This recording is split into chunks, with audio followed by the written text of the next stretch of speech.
bom dia. Começa agora pela nossa TV mais um ProsaCast, o seu programa semanal aqui onde a gente tem a oportunidade de receber convidados ilustres e conhecer um pouco da sua história de vida, né?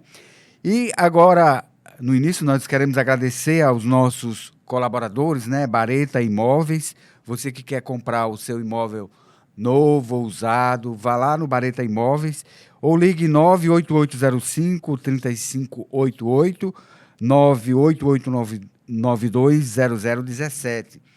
E você quer fazer está precisando fazer aquele exame de imagens, você pode procurar a MSJ Imagem Med, exames e imagens. Temos também o nosso apoiador, que é Centro Óptico Prime, né? Um abraço aí para Joá. Tem também o Grupo Mais Moto Garantida, que é a sua proteção veicular. Um abraço aí para o Lucas. E hoje nós temos um convidado ilustre, né? Aqui, desde já, nós queremos agradecer a presença dele. Bom dia. Bom dia. Joab Williams. Bom dia. Williams, né? Williams. Joab Williams, nome importante. Ele que é professor, que é músico, e hoje nós vamos conhecer, Joab, um pouco da sua história. Sim. E não deixando de lado a história musical, né? Que faz Sim. parte da sua história de vida.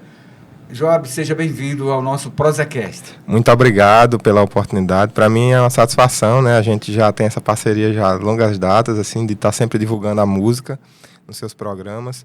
E é um prazer estar aqui no ProsaCast, estar aqui na nossa TV também, divulgando a música, contando um pouco da história da gente, né? Um pouco da história dos músicos em Mossoró. Né? Eu que venho lá da Terra de Grossos, é uma cidadezinha pequenininha aqui próxima, 40 quilômetros.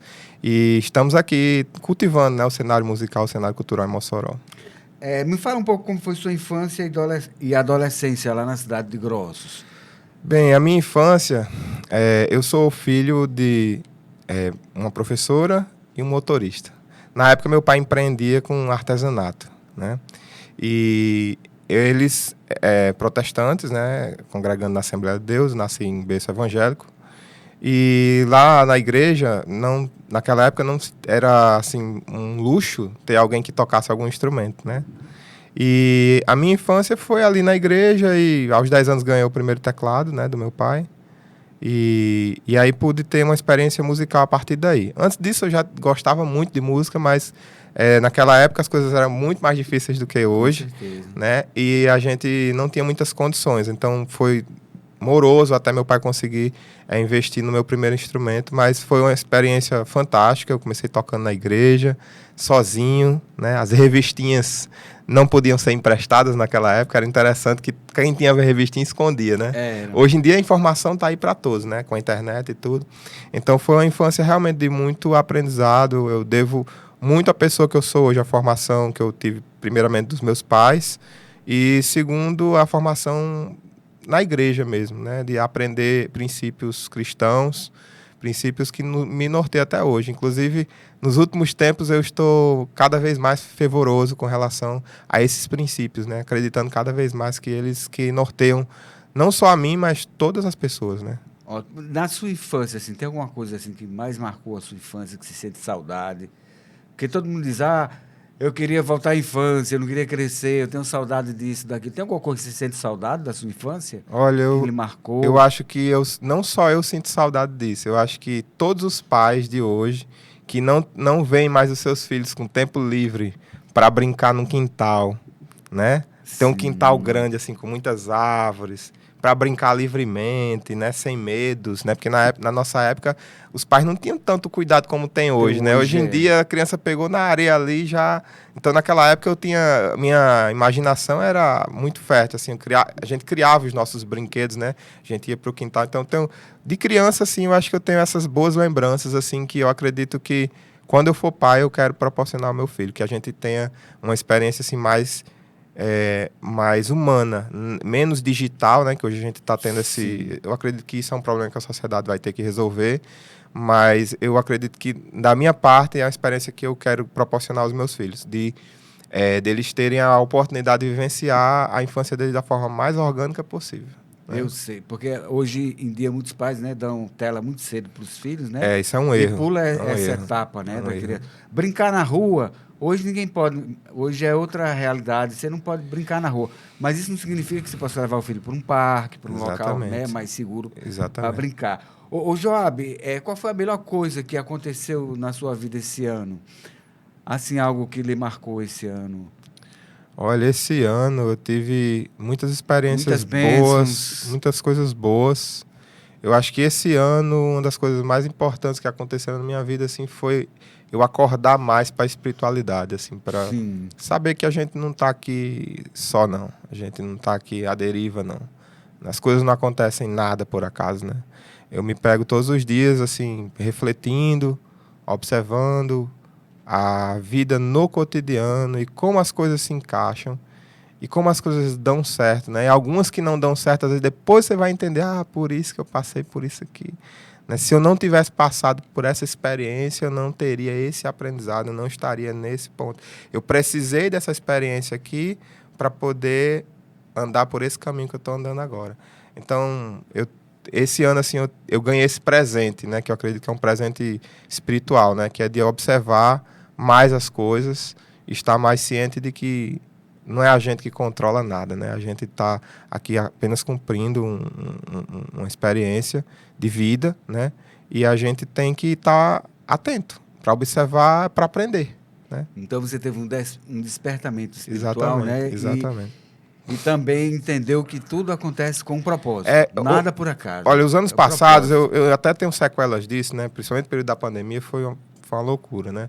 Porque eu tive uns quadros, assim, praticamente depressivos, né? Porque a gente se preocupa muito, a gente acha que a gente pode controlar alguma coisa, né? É verdade. E eu sempre tive esse impulso, né? Você acompanhou, você sabe como fazer música clássica na cidade, as pessoas não ouvem música clássica, né, Mossoró. Sim. Então eu tinha aquele impulso de fazer.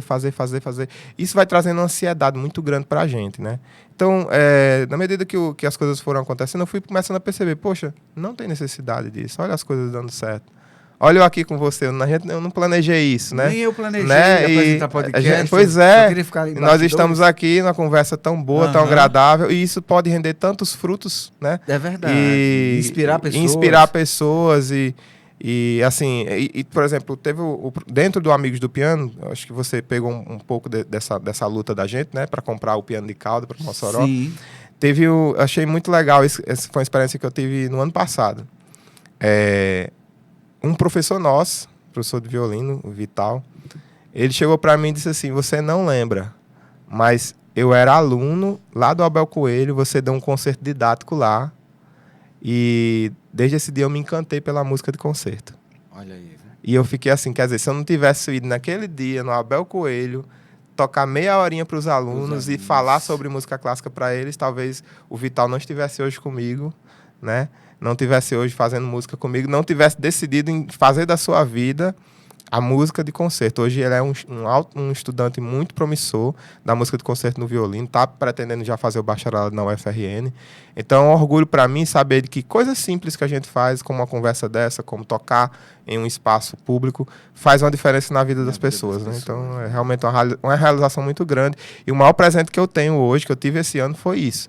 De perceber de que nem tudo é a gente. Né? A gente apenas está ali experienciando uma coisa, aprendendo e contaminando as pessoas com coisas boas, né? É como se fosse um instrumento, exatamente, né, exatamente. Eu me sinto meio assim hoje. Isso nos dá muita tranquilidade. Isso tem me dado muita tranquilidade de passar pelas dificuldades, pelas coisas, sabendo que não vai passar, o que tiver de passar vai passar e é isso, tá tudo bem. Por falar em dificuldade, a gente não está isento, né? A gente está nesse mundo. De repente a gente vai dormir, no outro dia acorda com a pandemia, um exemplo. Exatamente. Né? A gente passa por altos e baixos. Qual foi, assim, você lembra de algum momento mais difícil que você passou na sua vida? Foi a pandemia. Foi a pandemia, foi o momento mais difícil? Acho que Deus fez com que tudo fosse encaixando, né? Na pandemia, só para você ter ideia, eu estava com uma empresa que o setor cultural parou. Parou. Então eu tocava. Claro que a minha sorte, assim, não vou dizer sorte, né? A minha graça foi eu ser funcionário público, né? Eu sou professor na Escola de Música da UERN e o Estado continuou pagando, a gente continuou dando aula à distância. Então, quem era funcionário público, vamos dizer assim, esteve um pouco mais de conforto. Mas quem empreende, e principalmente o setor cultural foi mais afetado. Foi muito difícil. E eu estava empreendendo também. Então, mesmo que eu estivesse como funcionário público, mas eu tinha uma escola. E eu tinha uma estrutura. E eu tinha pessoas dependendo de mim. Então, imagina, você na época eu estava com... Acho que eu estava com umas 6 pessoas comigo. Tive que fazer empréstimo no Banco do Brasil, juros altíssimos. E para poder pagar. E assim, foi um momento muito difícil, assim, porque naquela época eu pensava que era eu que estava no controle, né? E foi muito interessante que teve um momento que... Por isso que eu digo que a minha fé é a base de tudo. Teve um momento que realmente eu disse assim, olha, não tem mais o que fazer. Eu parei e orei só. Pedi a Deus que alguma coisa acontecesse, né? E foi o que aconteceu foi que justamente nesse período que eu fui no banco para pedir empréstimo para poder pagar as contas, foi que o gerente disse, se acalma. Eu cheguei bem nervoso. Ele disse, não, se acalma, se acalma. Ele falou para mim o seguinte, você agradece a governadora, viu? Aí eu disse, o que foi? Porque ela acabou de quitar as dívidas aqui com a gente e os juros para funcionário público desceu para 1,2%. Que bom. Aí estava 4,5%, então eu praticamente renovei o empréstimo que eu já tinha. E aí sobrou um troco lá exatamente o que era para pagar as contas. Então, assim, para mim, eu senti assim, que mesmo que a gente estivesse passando por tudo aquilo, Deus está trabalhando através das pessoas, através do governo, através de diversos setores da sociedade, né? E que tudo funciona, tudo de acordo com a vontade de Deus. Então, a gente não estava sozinho, né? A gente pensava que estava sozinho, né? Então, foi uma coisa foi um momento muito difícil, né? Depois disso, continuou os problemas, né? A pandemia continuou. E, assim, o que me salvou na pandemia, assim, emocionalmente, foi o hobby da pesca. Sim, da pesca, eu comecei a pescar de arpão lá. Um amigo meu me chamou. Eu gosto muito de mergulhar, gosto muito de natureza. Aí me salvou, deu uma melhorada. Trazia um peixinho para casa também, que as coisas estavam difíceis, acabava trazendo também. Não é terapia, mas era terapêutico. Era muito terapêutico. E teve também a minha aproximação com a Elizabeth, que hoje é minha esposa. Foi no período da pandemia, foi nesse momento difícil. Nas dificuldades. Nas dificuldades. A gente tinha um projeto que chamava Consertando em Casa. Era um projeto desse, assim, como um podcast, só que à distância, né? Fazia lives? Eram lives que a gente fazia, era um projeto da UERN, né? E aí a gente convidava artistas de vários locais do Brasil para fazer entrevistas e conversar sobre música. E aí, numa dessas entrevistas, Elizabeth, que hoje é minha esposa, falou comigo no Instagram perguntando sobre a entrevista, né? Eu tinha postado nos stories. E ela perguntou, onde é que eu posso acessar isso? E daí começou uma conversa, a gente se conheceu. E em 16 de julho de 2020, a gente se encontrou pela primeira vez. Assim, eu já conhecia ela porque ela era aluna, né, da escola. Mas, assim, nunca tinha tido contato, né? Aí a gente se conheceu. E aí foi bem interessante esse momento, porque foi um momento ali... A gente foi para Icapuí. Aí lá também não estava podendo servir lá nos restaurantes, né? Porque estava lockdown. Era lockdown. E aí a gente eu pedi um prato de lagosta. E aí foi bem interessante porque a gente levou lá para aquela plataforma que tem ali, entrando no mangue. Sim. E a gente almoçou ali, no chão da plataforma, coisa com boa. mangue, assim. Contato com a natureza. Com contato com a natureza. Foi perfeito, assim. Isso foi bom. terapêutico para mim. Inclusive, o meu pedido de noivado foi lá. Lagosta chegando e os anéis lá, foi bem legal. Um filme. Foi bem legal. Bem legal, e o nosso casamento também foi no dia 16 de 2021, dia 16 de julho de 2021, que foi o dia que a gente se conheceu lá também. Então, e foi no meio da pandemia ainda, né? Assim, a gente vivenciou praticamente, desde quando nós conhecemos até até o nosso casamento foi pandemia, né? A gente estava saindo, no caso da pandemia, né? Foi um momento muito... assim, a pandemia foi muito ruim, por isso que eu digo, às vezes tem coisas muito ruins que acontecem, né? A gente perdeu muitos amigos, muitas coisas aconteceram, problemas financeiros e tal. Mas, ao mesmo tempo, também foi um momento de muitos encontros, né? Um momento de muito aprendizado também. Reflexão também, né? Principalmente sobre a vida. Sobre né? a vida, sobre a importância do que a gente está fazendo aqui, né? Aham. A gente teve muitas ações boas e ruins advindo do ser humano no período da pandemia que botou a gente para pensar, né? Que a gente não teria pensado se a gente não tivesse passado por esse momento. Por isso que eu digo, tudo é experiência. Né? Ainda bem que o ser humano tem essa capacidade de se reinventar, né? Exatamente. Mesmo em meio ao caos, Exatamente. a gente consegue se reinventar, dar a volta por cima. Exatamente. Então, na pandemia, aconteceram muitas coisas boas. Teve gente que... Aconteceu. Muita coisa boa. Agora, o que mais me deixava perplexo assim, na pandemia era a incerteza de quando isso vai acabar, né? Todo dia era essa pergunta. Olha, parecia aquele apocalipse, né? Parecia um apocalipse. Um apocalipse, mesmo. Meu Deus do céu, tanta gente morrendo, amigos, pessoas... Graças a Deus, na minha família não morreu ninguém. Mas, assim, eu vi muitos amigos que eu queria muito bem. A professora Uda, não sei se você conheceu. Sim. Teve um professor da UERN também, que foi um primeiro. Foi um dos primeiros. Teve um amigo meu que, na minha cidade, foi o primeiro. Foi. Né? E aí, perdemos muitas pessoas. Eu perdi amigos, jornalistas, perdi familiares. Quase perdemos pessoas importantes para a cidade, né, também. Uhum. Foi o caso de Sol. Solange foi. Trabalhava comigo na Super TV na época. A gente até se comunicou na época. Foi, para saber notícia, né? Como é que estava ela e tal, graças a Deus. Como foi que você se inspirou para entrar na música clássica? O que foi assim? Porque qual foi o start que ele deu? Que assim, eu vou seguir a música clássica. Na verdade, eu tinha um preconceito com música clássica. Você acredita, quando eu era mais jovem? Porque eu gostava muito de rock. Sim. Né? E eu achava música clássica, jazz, blues, eu achava coisa de velho. Sim, não era nem elitizado, era velho. Coisa de velho. Não quero saber disso, não. Coisa ultrapassada. Na sua opinião. Mas, assim, quando eu era criança, eu gostava muito dos desenhos do Pernalonga por conta da música. A música era música clássica. Eu não sabia que aquilo era música clássica, né? E aí, eu entrei no conservatório em 2016. Foi um momento, assim, de encontro para mim, porque aqui eu tenho uma coisa diferente, né? Comecei a ter as primeiras lições de piano e tinha um artista que eu gostava muito, que é o Jordan Rhodes. Era um pianista de rock.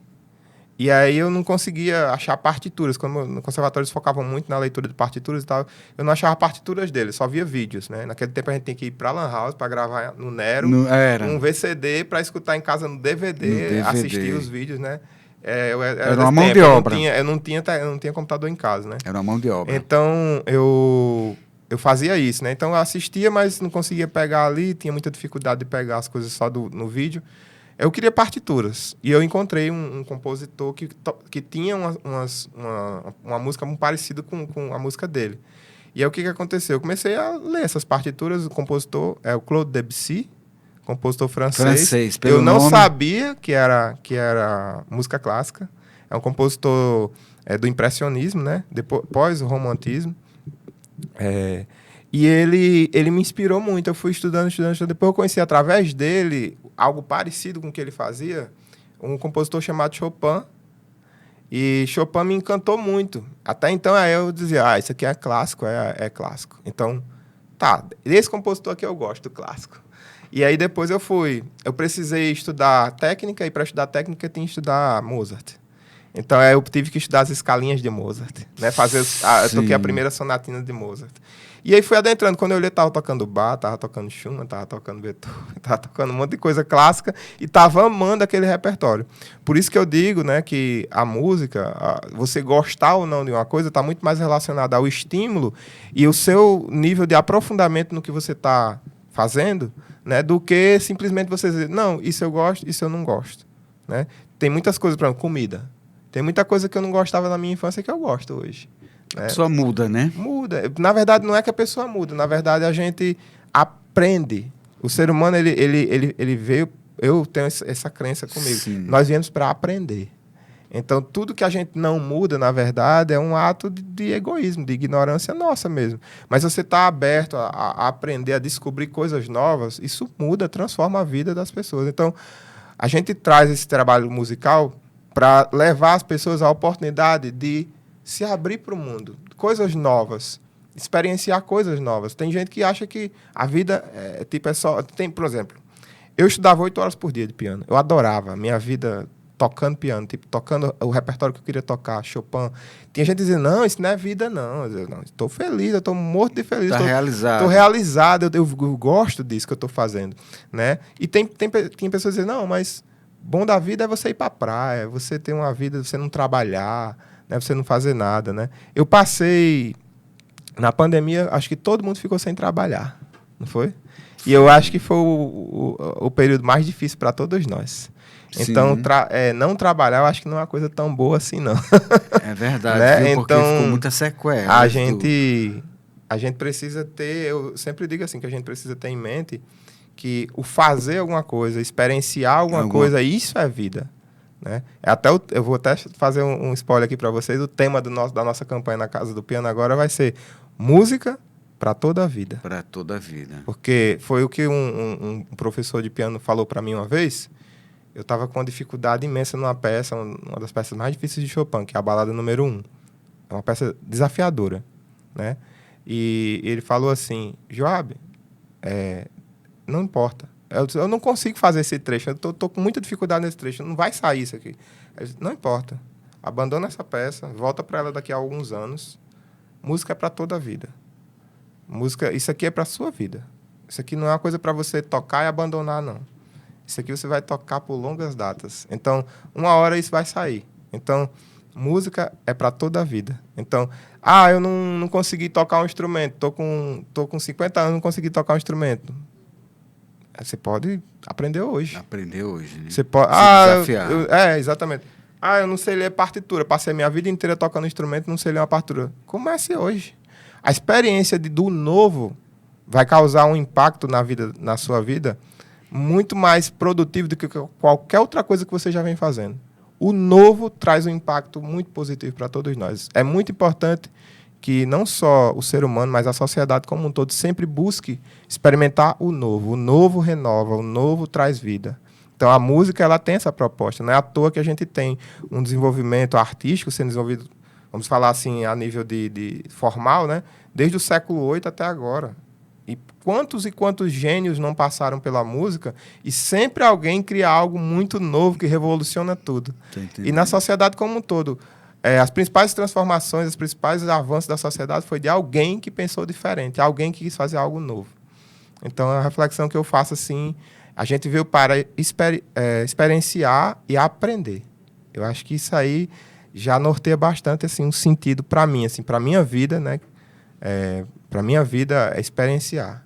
Todos os dias a gente tem que acordar e dizer assim, pera, o que eu vou aprender hoje? O que tem para hoje, né? Então, eu tenho isso, assim, como vida, assim, como perspectiva. Então a gente tem que agir, né? Agir.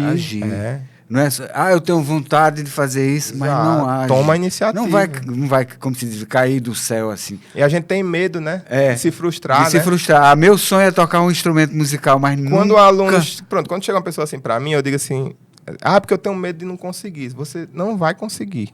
No primeiro momento você não vai conseguir. Eu desisti do piano 3 vezes. Sim. Né? Até hoje tem coisas que eu não consigo no piano. Mas teve coisas que eu não conseguia 2 anos atrás que agora eu consigo. Consegue, né? Porque perseverança. Exatamente. Então, assim, sempre a frustração ela vai existir. Qualquer coisa que a gente for fazer. Ninguém consegue fazer uma coisa... fui fazer aqui do início e teve sucesso. A não ser esses coaches brilhantes que tem por aí, né? Que dizem que você vai vencer, você não vai... Existe receita mágica. Você vai Cada tentar... um tem uma trajetória. E é muito provável que você vai se frustrar, mas se você for perseverante, na segunda vez que você tentar, você faz um pouquinho melhor, na terceira faz um pouquinho melhor. Quando você se vê, você está tocando... no caso do instrumento, né? Você vai estar tocando coisas maravilhosas. Né? Então, isso é normal, é natural. Né? A frustração faz parte do processo de aprendizado de qualquer pessoa. E como é para você, qual o maior desafio, Joab, de trazer música clássica para Mossoró, para o Nordeste? Porque a gente já tem uma cultura, né? Exato. Bem, assim, a gente não tem uma cultura de música clássica, mas a música ela é eclética, ela abrange todos os territórios, todos os continentes. Eu acho que eu gosto de chamar a música de concerto. De concerto, A música de concerto. Por que a música de concerto? Eu tenho uma concepção particular sobre a música de concerto. Para mim, quando você fala música de concerto, é aquela música para ser ouvida. Então não Sim, interessa se você vai sentida. tocar forró, se vai tocar reggae, se vai tocar, sei lá, rock, o que for. Aqui eu penso que você dizer, a música de concerto é Mozart, é Beethoven. Ok, no senso comum é. Mas para mim, a música de concerto é aquela música que você para, faz silêncio, deixa tudo no silêncio, e você para ouvir. Não é nem para ver o músico tocando. É só ouvir. A música, né? Maria Luísa Prioli, uma das grandes teóricas do Brasil, diz que a música é a arte dos sons. Então, se você é capaz de fechar os olhos e se emocionar em ouvir um som, né? Aí você está apreciando música. A música não é aquele show pirotécnico que as pessoas fazem com fogos de artifício, com imagens.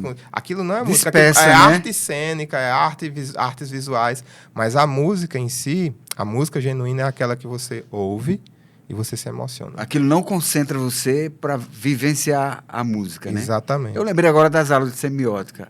Às vezes, realmente, o professor colocava uma música para a gente ouvir num lugar reservado e a gente conseguia viajar na música e imaginar até, muitas vezes, cenários. É tão interessante quando você para, né, para ouvir a música. E a música, principalmente a música de concerto mais antiga, né, a música chamada de música clássica, né, elas tinham essa perspectiva de criar imagens na cabeça das pessoas.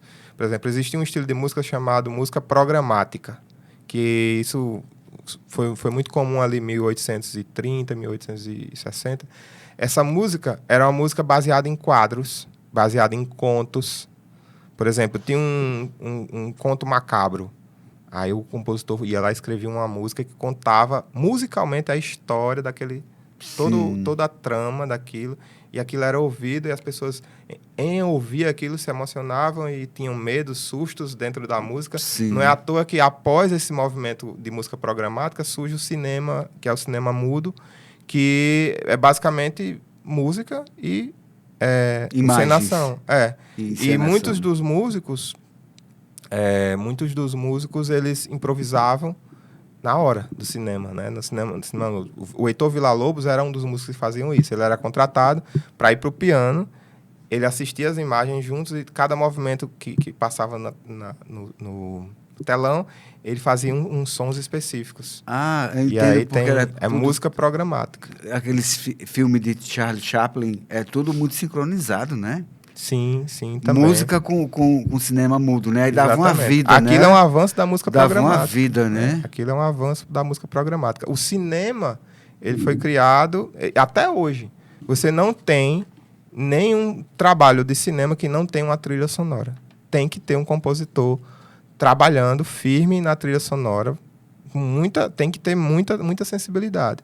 Porque a depender do roteiro, né? A depender da produção, o artista tem que dançar conforme a música, né? Aliás, a palavra até bem sucedida aqui nessa conversa, né? Um clichê. Mas, assim, ele tem que escrever de acordo com a cena, né? Tem o John Williams, que já escreveu para vários filmes, né? A Lista de Schindler, por exemplo, a coisa maravilhosa. Que, inclusive, inverte um pouco os papéis, né? Porque, normalmente, na música de concerto, o intérprete, ele busca interpretar a obra do compositor. E, nesse caso da Lista do Schindler... O John Williams, ele escreveu pensando no intérprete, que é o Isaac Spielman, né? E ele escreveu pensando no intérprete. Esse violinista que vai tocar, peraí que eu vou escrever algo que vai ficar perfeito para ele. E aí ele escreveu aquele tema da Lista de Schindler, que emociona todos nós, né? Do filme A Lista de Schindler. Toma uma aguinha aí, Joia. Quando você toma uma água, eu vou mandar um alô aqui para os nossos apoiadores, né? Bareta Imóveis.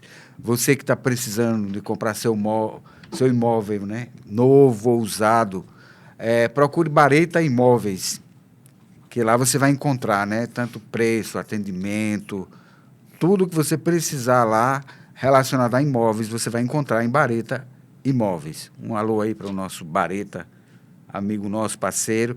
MJS Imagem Med, exames de imagem.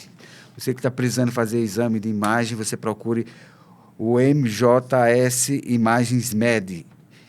Temos também o Centro Óptico Prime, você que precisa do seu óculos de sombra, trocar seu óculos de grau, procure lá o Joá, lá no Centro Óptico Prime. E temos também o Grupo Moto Garantida, que é para você que está precisando da sua proteção veicular. É só procurar o Grupo Moto Garantida. E voltando aqui, Joab, antigamente, na década de 80, 90, a música clássica, algumas pessoas falavam que era música de elite. Eu não sei se isso já vem de mais atrás, de mais décadas, Sim. mas a gente achava que não.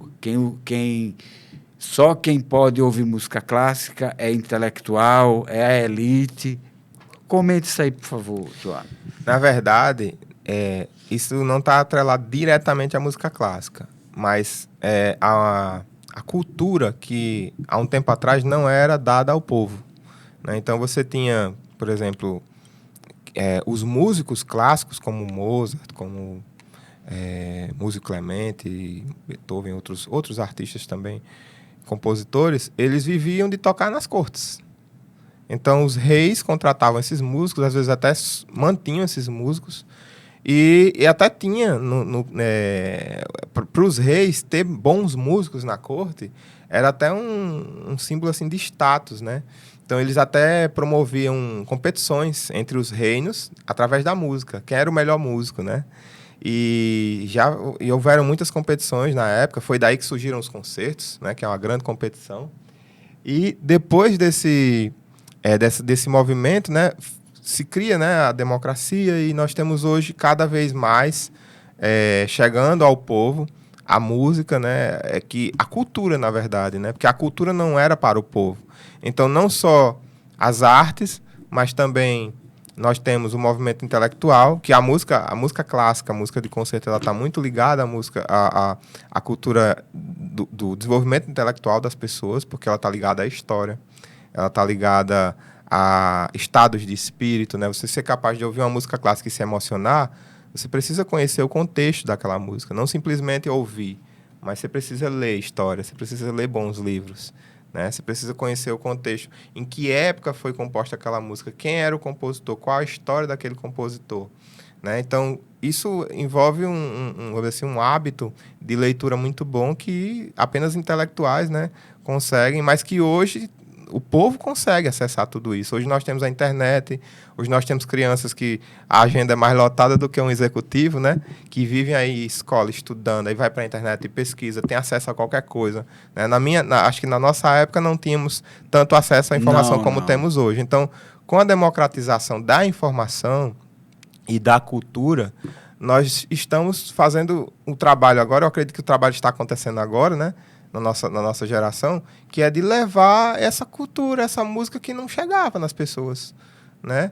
E não para dizer assim, essa música que é melhor, porque tem essa coisa também, dizer que música clássica é melhor do que, sei lá, chega, Gabs, a música de uma banda que está tocando aí, uma banda de forró e tal.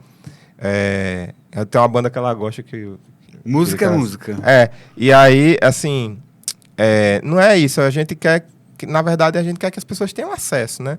E muitas vezes as pessoas não têm acesso também, porque dizem assim, não gosto de música clássica. Mas, na verdade, é que não conhece, não foi estimulada. Por exemplo, eu fui estimulado, né? Estudei, tive que ir atrás, então hoje eu gosto. Mas eu não gostava, né? Então, é uma questão de estímulo. Então, hoje a gente vive uma cultura de acesso, até demais, inclusive, né? Que as pessoas, às vezes, acessam tanta informação que se perdem, prejudicial, né? Que se perdem. Mas a gente está num momento muito bom, que eu acho que é uma questão mais de organização social, né? Acho que a gente está hoje num momento democrático e a gente vai conseguir se organizar enquanto sociedade para poder cada coisa ter o seu lugar, ter o seu, né, o seu espaço. A música clássica vai ser uma delas. Vai ser uma delas, né? Eu quero mandar um abraço também para Pedro Jorge, lá da Toda a Tinta, né? Um dos nossos apoiadores aqui. Pedro Jorge, alemão, um forte abraço.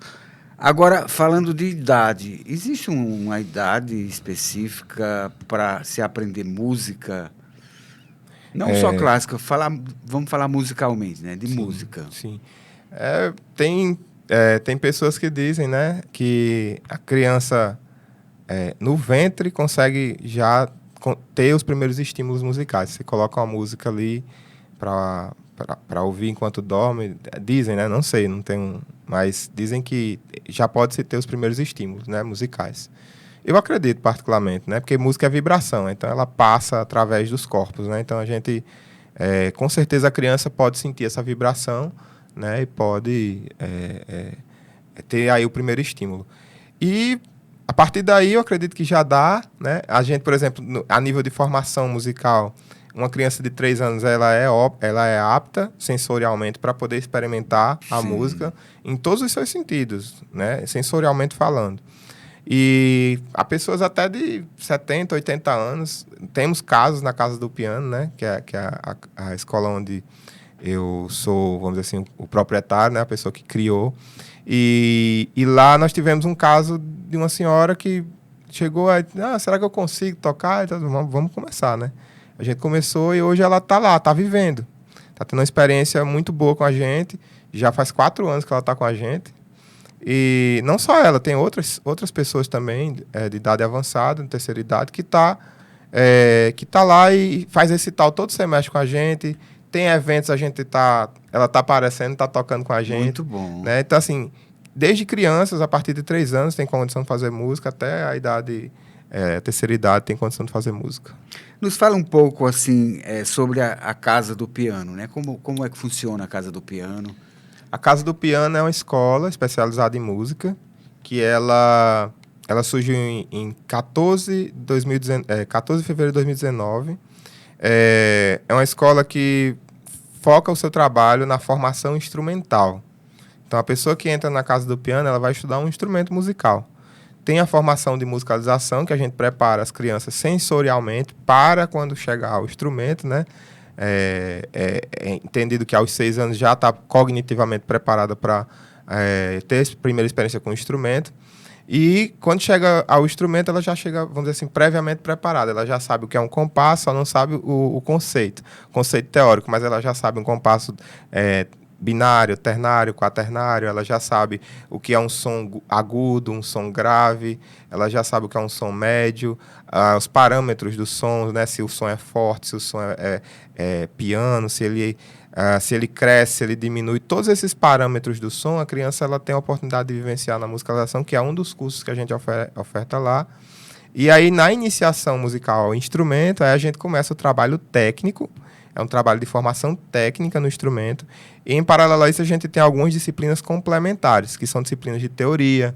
A gente criou agora a disciplina de prática de conjunto, onde a gente pega alunos que estão tendo aula de diferentes instrumentos e a gente forma grupos. A gente tem uma banda de rock lá agora na Casa do Piano, inclusive interpretando Beatles, e cada um lendo partitura. Cada instrumento tem... Beatles é clássico. Pois é. E, inclusive, nós vamos fazer um recital em homenagem aos Beatles agora em dezembro, né? Ótimo. Vai ser do dia 16 ao dia 21. E nós vamos ter a semana inteira em 3 sessões, às 15, às 17 e às 19 horas, de recitais, sem parar, do dia 16 até o dia 20. No dia 21, um grande encerramento envolvendo todos os alunos da Casa do Piano. E aí são vários grupos, são 15 números em 2 sessões, vai acontecer na OAB. E vai ser um momento muito produtivo, muito musical, onde a gente vai envolver toda a escola fazendo música em prática de conjunto, né? Todo mundo junto. Como você já havia falado e vem falando durante aqui o podcast, é um constante aprendizado, né? Exatamente. O músico ele nunca para de estudar, de crescer. Nunca. Mas, assim, qual é a chave do sucesso, assim, para que seja um músico de sucesso? Não falando só no sucesso de ser reconhecido nacionalmente, mas de ser um bom músico. Qual é assim, a dica que você dá? Olha, eu não me acho um bom músico, mas ainda não me acho um bom músico. Eu acho que eu posso me tornar ainda bem melhor. Eu vejo, consigo ver horizontes. Esse processo de crescimento. Esse processo de crescimento, a gente precisa primeiro ter humildade, né? O fato de eu dizer que não me acho um bom músico, isso para mim é um estímulo. Para muitas pessoas isso pode parecer, não, você está se diminuindo e tal. Mas não é. Na verdade, é um estímulo. Eu realmente acho que eu ainda tenho muito que aprender. E, às vezes, tem pessoas que sabem isso aqui e acham que já sabe. Aí para. Aí não aprende. Aí não aprende, então, é verdade. Acho que a coisa mais importante para você ser um bom músico é você ter humildade. É você não se achar. É a primeira coisa. É um princípio meu. Por isso que eu digo, não me acho. Porque quando a gente começa a se achar é quando a gente para de aprender. De aprender. Né? Então, eu estudo piano. Teve épocas que eu estudava piano 8 horas por dia. Então, primeiro você ter humildade, porque quando você tem humildade, você consegue ver os horizontes, você sabe para onde você tem que melhorar. Quando você se enche de vaidade, você para de perceber aonde é que você tem que melhorar. Você só vê as coisas boas, você não vê as coisas que você precisa melhorar. E aí, humildade e disciplina. Disciplina para ir para o instrumento, mesmo no dia que você não quer ir. Não quer ir. Né? Então, tem dia que eu não quero, tem dia que eu não suporto. Tem dia que eu não quero tocar piano hoje.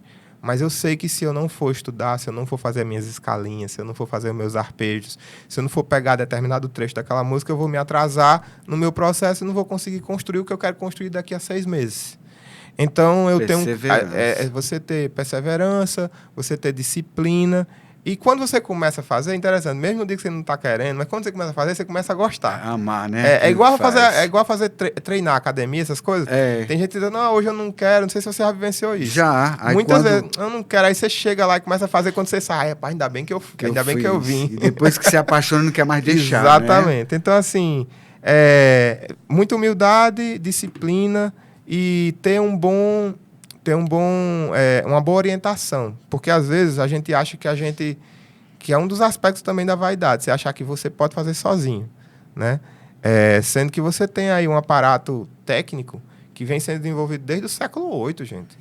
Muita gente boa passou por essa existência aqui e contribuiu construindo, e você está perdendo de aprender porque você acha que você consegue sozinho. Consegue sozinho, é verdade. Então, por isso que a gente tem hoje uma escola de música em Mossoró. Porque a Casa do Piano é uma missão para a gente.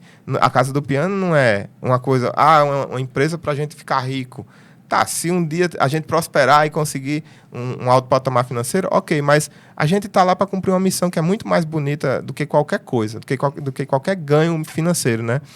Que é o que a gente faz o dia todo, a gente passa o dia inteiro, 8 horas por dia, a gente está lá produzindo arte. Então, assim, quem quer ter uma vida... Para mim, isso é a melhor coisa. O dinheiro nenhum compra. Se você é assim, Joab, eu te dou hoje 3 milhões para você largar o que você está fazendo hoje. Eu não largo. Se sente realizado. Eu preciso fazer o que eu estou fazendo. Se me tirarem a música, você tirou minha alma, você tirou tudo. Né? Porque eu gosto de fazer. Então, assim, para mim, é o maior presente que eu poderia ter na minha vida hoje é estar fazendo o que eu faço. Mesmo que a música não é tão valorizada, mesmo que o músico sofre muito, sofre, né? Porque não tem ainda tanto amparo social, né? A gente não tem muitas, vamos dizer assim, garantias, mas a gente vive uma vida maravilhosa. O Tim Maia, ele disse assim, deixa eu ver se eu lembro o que ele falou, ele disse que você quer ganhar dinheiro, vai ser médico, não vai ser músico, não. Agora, se você quer ser feliz, se você quer viver uma vida, você vai ser músico. Porque aí você vai estudar mais do que um médico, vai ganhar bem pouquinho, mas vai ser uma baita de uma experiência, né? E assim, eu tenho muito orgulho, muita honra, assim, de ter um privilégio, assim, de ter trilhado esse caminho, né? Eu vejo muitos músicos, às vezes, cabisbaixo, porque não tem, vamos dizer assim... às vezes a pessoa entra na música, nas artes, com um propósito errado, né? Eu quero ser famoso, né? Eu tenho um talento aqui e vou ser famoso. E às vezes se frustra porque o propósito está errado. Eu acho que a motivação já começou errada. Já começou errada. A arte não é para você... Você não deve entrar. Se caso você se torne famoso, massa, ótimo. Mas se você não se tornar, você tem que entrar na arte pensando em realizar a arte, aquilo que lhe faz bem. Né, em produzir arte. O artista é aquele que gosta de produzir. Eu conheço várias pessoas que não são da carreira, que vivem de outras coisas, e são artistas, médicos artistas, né? Oftalmologistas artistas, né? Inclusive, um abraço para Pedro Dantas, que é meu aluno de piano e é oftalmologista. E ama o que faz, ama a oftalmologia e ama o piano. Tem psicólogo que é sanfoneiro. Exatamente. Então, assim, por exemplo, eu sou artista, né? Sou músico, eu toco, eu dou aula, mas o meu principal trabalho é empreender. E a maior parte do tempo eu não estou tocando. Né? Eu tenho os meus momentos de prazer tocando, eu toco também. Quando eu dou aula, eu também toco, né? Eu faço recitais também, mas a boa parte do meu trabalho é empreendendo. Então, é planilha, é conversando com pessoas, é dialogando, é criando estratégias. Então, assim, Eu vivo uma vida de um empreendedor, mas eu sempre estou tocando. A música está sempre presente. A música está comigo, assim, está sempre presente comigo. Então, assim, a gente não pode ter a arte como algo para nos envaidecer nunca. É o principal erro que todos cometem, né?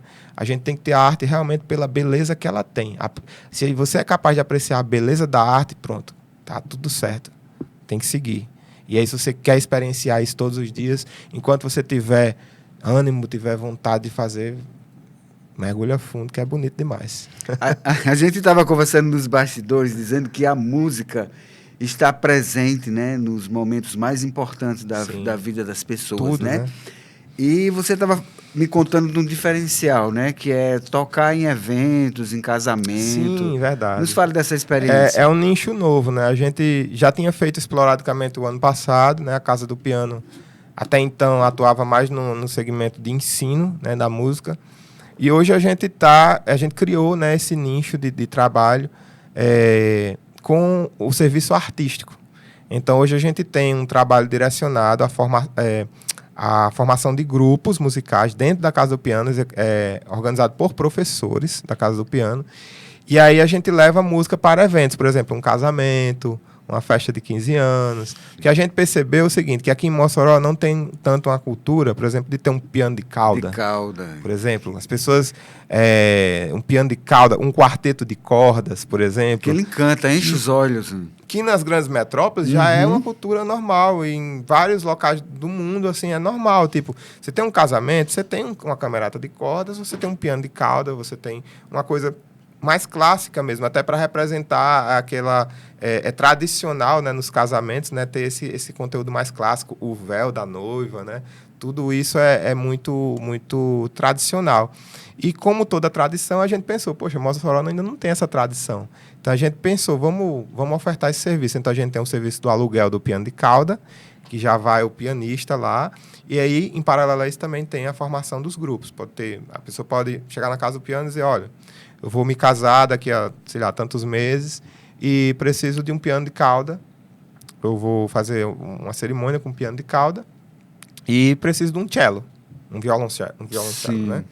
Ou um violoncelo e um violino, né? Ou um quarteto de cordas. A gente tem essa possibilidade. A pessoa pode escolher o tipo de formação que ela quer e aí ela fecha o contrato com a gente e a gente oferta o serviço. É um serviço não é porque é da Casa do Piano, que é de minha propriedade, mas é um serviço de altíssima qualidade. A gente já tem feito muito esse ano, a gente já fez bastante. Inclusive, esse mês, nós vamos fazer um evento em Tibau também, de um casamento. Com certeza vai ser maravilhoso. É um serviço de excelência, né? Modesta parte, é um serviço diferente de Mossoró. Né? Diferenciado, né? Diferenciado. Job, já está acabando, olha aí. Não, que é isso. Aí, nós já estamos chegando ao final, e eu vou ir rapidamente, você pode olhar para aquela câmera ali e fazer uns agradecimentos e falar do recital, né? Que vai acontecer quando é? Nós vamos ter agora, né?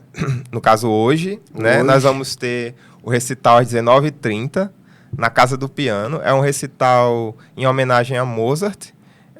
Uma ex-aluna minha da Escola de Música, o antigo Conservatório de Música, que hoje é graduada em piano pela UFRN, vai trazer a Orquestra de Câmara da UFRN e vai fazer o concerto número 23 de Mozart. É um concerto maravilhoso, é um concerto que eu queria tocar também e que ela está tocando. Então, para mim, vai ser um momento muito agradável, porque eu vou estar recebendo uma aluna, né, uma ex-aluna, no caso, que vai estar apresentando um recital maravilhoso. E vai ser um momento também marcante, histórico para Mossoró, porque vai ser pela primeira vez também que a Casa do Piano, né, empreende com um concerto. Né, com um concerto. Nós tínhamos no Amigos do Piano concerto, mas agora a Casa do Piano está empreendendo com um concerto de música, né, com bilheteria. Então, quem tiver interesse em conhecer esse trabalho da Casa do Piano, nos procure, né, entre nosso Instagram, @Casa do Piano Mossoró, ou então através do WhatsApp 987379538.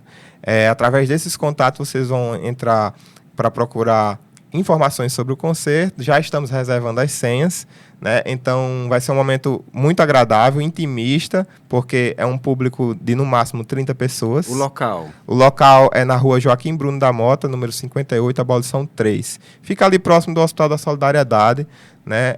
Ali também Hotel Terra do Sal. Então, naquela rua que dá para o Quintas do Sim, Lago. sim. Né? E aí fica o convite para que vocês vão assistir. É um momento muito agradável. Além do Mozart, a gente vai tocar algumas músicas brasileiras também, que a gente não quer dar o spoiler para vocês, mas vai ser um momento muito agradável. No dia seguinte, no dia 3, no caso, amanhã, né? Nós teremos...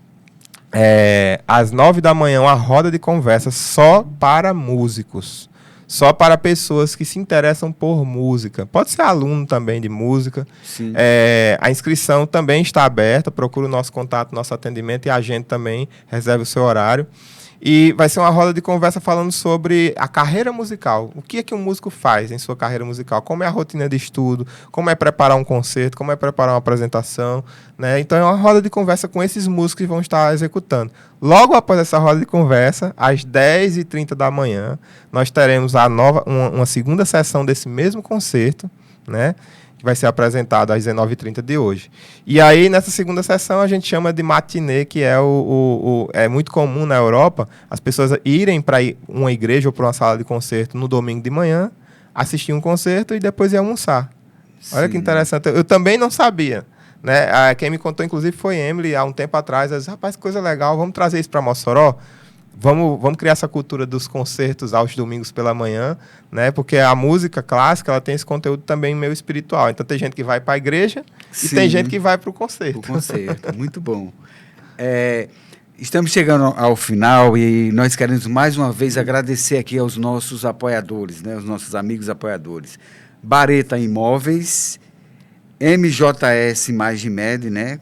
Que são exames de imagens. Bareta Imóveis, para você que quer comprar seu imóvel novo, usado, você vai lá, fala com o Bareta que ele tem a melhor condição, tem as melhores condições para você estar adquirindo o seu imóvel. Centro Óptico, né, Prime, né, que é um abraço lá para o Joá. Temos também Toda a Tinta, né, que é Pedro Jorge, alemão, um abraço, muito obrigado aí pela audiência e pelo apoio. E temos também o Grupo Mais Moto Garantida, né, que é proteção veicular. Muito obrigado a todos vocês que nos apoiam. Eu quero mandar um abraço, né, lá para o meu sobrinho, que também é professor de música, só que é professor de bateria, que é o Matheus, lá em Porto Velho, Rondônia. Ele ensina bateria, né? Toda a minha família lá de Rondônia. Coisa boa. E eu quero agradecer a sua presença aqui, Joab. Muito obrigado. Eu sei que sua vida é muito corrida. Você teve até mesmo que remanejar alguns compromissos, mas recebeu o nosso convite, esteve aqui com a gente. Muito obrigado. Olha, eu sou assim muito agraciado de ter a sua amizade, Newton. E assim, da mesma forma. Desde sempre você sempre foi uma pessoa muito solícita com a gente, desde o projeto Amigos do Piano. Você acompanha a nossa luta há um tempo já com a arte em Mossoró. Então, para mim, é honroso o seu convite de estar vindo aqui. E é uma satisfação tremenda, assim, de estar entrando em mais um espaço que você promove aqui em Mossoró, né, para falar sobre música, falar sobre arte, né, e estimular que as pessoas se voltem mais para a arte, né, saiam um pouco do celular, né, saiam um pouquinho mais da TV, saiam um pouquinho mais do YouTube, né, vamos fazer música, vamos produzir, tocar, produzir. Vamos ouvir o colega, né, vamos ouvir música, né, vamos fazer arte. Então são coisas que a gente valoriza muito e que eu noto que você também tem essa sensibilidade. E eu sou muito grato a Deus por ter você aqui em Mossoró fazendo tudo isso. Valeu, obrigado, viu? A recíproca é verdadeira. E o nosso ProsaCast fica por aqui. Até o próximo sábado. E não saia daí, porque daqui a pouquinho tem o Papo de Sábado. Muito obrigado e até o próximo ProsaCast História de Vida.